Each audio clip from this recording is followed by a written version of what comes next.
Hey, what's going on YouTube? Welcome to another Preseason 9 League of Legends video. Today I'll be covering who I think are the top 5 champions you should be learning during the preseason in the mid lane. Most of the champions I'll talk about in this video do have a very high skill cap, so they're not going to be that great for you early on, but if you do spend a lot of time learning them through the preseason, then by the time Season 9 actually rolls around, you should be pretty strong on those champions, and they can definitely get you some easy elo as you try to gain rank in Season 9. Once I started making this video, I didn't even realize before how many good mid laners there are at the moment, so I kinda had trouble making this list, but this is who I think are the best mid laners.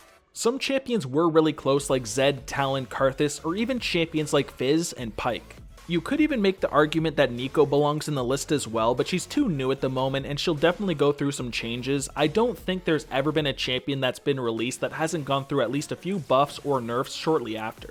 Therefore, although I do think Neeko is a pretty strong champion, I couldn't put her in the top 5. Other champions that didn't make it either are Aurelia and Aatrox. Of course, they are incredibly strong in the mid lane as well, although they have been recently nerfed, they are still pretty good, just not top 5 worthy in my opinion. Of course, if you guys do have any suggestions on who should have made it into the top 5 instead, please let me know down in the comments. But with that said, let's hop into one of our runners-up, Ahri. If you'd like to play with me, you'd better be sure you know the game. Ahri almost made the top 5 because she is a champion that has some pretty damn good damage and a lot of mobility. Her ultimate is basically a flash that you can use 3 separate times that deals damage. Of course, Ahri does also have her charm ability as well, so she is great at finding picks and she has a lot of outplay potential. You can dodge multiple abilities in teamfights, and as long as you can land your abilities, you're going to have a lot of kill pressure. Ahri is then a champion that makes great use of multiple keystones, which is something most champions don't have the luxury of having. You can either go for Glacial Augment if you want to make landing your abilities a little bit easier, or you could go for Electrocute if you are against more immobile teams if you want to add some extra damage into your combos. If all of this wasn't enough already, she also makes for a really solid roamer as well. As long as you can make it to the enemies in the top or bottom lane, you can use your ultimate for some added mobility and then land your charm and delete targets and get other lanes snowballing, not just yourself. She is, however, a very squishy champion that's really skill shot reliant, and she's very vulnerable when she doesn't have her ultimate. These reasons here are why I couldn't quite fit Ahri into that top 5. She is a pretty damn strong champion and really solid in the right hands, but just not quite top 5 worthy. Next here we have our last runner-up, LeBlanc. The black rose shall bloom once more. LeBlanc made it into this video as a runner-up because she's got some high mobility and some insane burst damage. When she makes it into the mid and the late game and she has a couple of her items, she will be able to pretty much just one-shot squishies whenever the hell she wants. That means if she does pick up a couple kills early on in the lane phase, you have to be careful because LeBlanc can snowball out of control and there's nothing you can do to stop it. Her high mobility also gives her some pretty easy escapes as well, and she's pretty frustrating to try to gank. That can be quite a problem because if she does pick up a couple kills in the early game and starts snowballing, it's pretty damn hard to stop her. She does have some pretty good wave clear as well because she does have some AoE in her kit, and therefore pretty good roam potential. You can push the mid lane really quickly with your wave clear and then roam either to the top or the mid lane and use that high mobility, crowd control, and high damage to get yourself some easy kills. She is, however, a champion that can fall behind if she's not farmed up well, and she is very squishy. On top of that, she's not the best team fighter either. She's great at finding picks and deleting single targets, but in team fights, she's not the best champion out there. Regardless though, she does have an extremely high skill cap, and in the right hands, LeBlanc is one of the best champions in the entire mid lane. There is, however, in my opinion, 5 champions that are better in this meta in the mid lane, which is what kept her just outside of the top 5. Alright, now let's officially kick off the top 5 with number 5, Zoe. Yes, this will be fun, right? Zoe sneaks into number 5 on the list because of her insanely high damage and one-shot potential. If she can land her Sleepy Trouble Bubble and follow it up with a long-range Paddle Star, you're just one-shot. Sleepy Trouble Bubble's range is actually really long as well because if you shoot it through walls, it will go that full length and pop out the other side.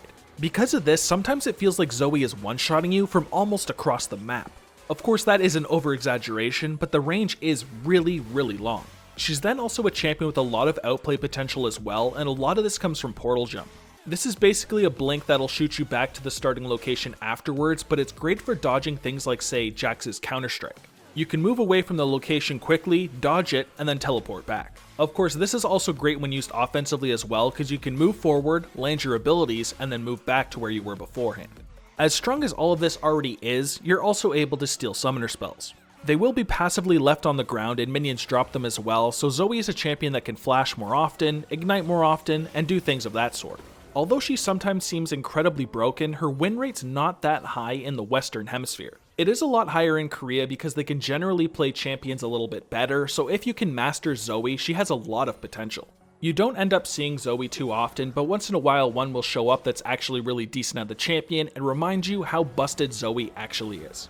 Next up we've got number 4, Akali. Wars are messy. My kills are clean. Although Akali has one of the lowest win rates amongst mid laners, in the right hands, Akali is one of the best champions in my opinion in the mid lane. She is a champion that has a very high skill cap, but once mastered, she is a 1v9 champion. Akali is an incredibly bursty champion, and if you are ahead in items, you have the potential to insta-gib squishy targets. She's also a champion that has true invisibility, which gives her some very big outplay potential. Not only does the Shroud give you invisibility, but you also are granted bonus movement speed, and it restores your energy as well. Not only that, but since it does last between 4 and 6 seconds, you can also use it just to wait for your cooldown so you can start dueling the enemy once again. Then finally, Akali also has some pretty decent mobility as well, which is what allows her to get onto those squishy targets. Not only do you have the bonus movement speed from your Shroud, but you have 2 different leaps from your ultimate, and as long as you can land the Shuriken from your E ability, you will be able to jump to that target as well. She is however very vulnerable to crowd controls, and she is weak against poke, which is why a lot of people that play Akali do struggle in the middle lane. As long as you can make it through the early phases of the game, however, and you start getting kills either in the mid lane or elsewhere, you have the potential to take complete control of the game. It's also worth mentioning as well that towers don't target you when you are in your W, so she does get rewarded for very aggressive play. If you are ahead on Akali, people are not safe even under their towers. Coming in at number 3, we have a snake who just slithered her way into the meta, Cassiopeia. There is no antidote for me. So yeah, Cassiopeia has not been in the meta for too long, but she's been proven to be very, very strong. In the past, a Cassiopeia player would always max their E ability first just to help with farming and adding a little bit of poke, but now you want to max your Q ability first and poke with that instead. The poison damage is really hard to deal with, and not a lot of champions out there can deal with it if they're being hit with it over and over again. You will of course at the same time be granted between 30 and 50% bonus movement speed, making kiting and chasing very easy for you. Cassiopeia then has some insane late game scaling as well because you don't even require boots because of your passive. That of course means in the late game you will have 6 damaging items, so you will have the potential to do an insane amount of damage. Your E ability is very spammable and it will output some of the best damage in the entire game. Of course then, Cassiopeia also has some pretty good outplay potential as well, and her team fighting ultimate is insanely strong. If somebody like a LeBlanc wants to jump on top of you and do their damage, you can simply use your ultimate to stun them and just destroy them instead. This pick may be somewhat surprising for people that haven't really been keeping up with the meta, but trust me, Cassiopeia is easily one of the best mid lane champions. Next, coming in at number 2, we've got Lissandra. I will bury the world in ice. Lissandra's been a proven pick in this meta for a while now because she's great at both finding picks and she's awesome in teamfights. She has the ability to lock down whoever the hell she wants, and if they are a very squishy champion, they'll usually die really quickly when in the ultimate. She then brings even more crowd control than that and can root an entire enemy team if they're clumped up for up to 1.5 seconds. In a teamfight, that's actually a pretty long duration, and it can allow people to kite away or get on top of champions when they need to. Lissandra's also got some pretty decent mobility as well, which comes from her glacial path.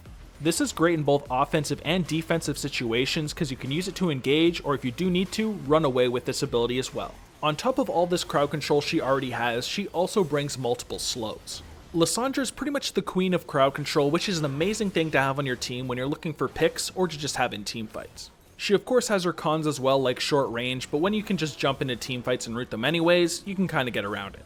And last but not least, we have our number 1 spot, which belongs to Kassadin.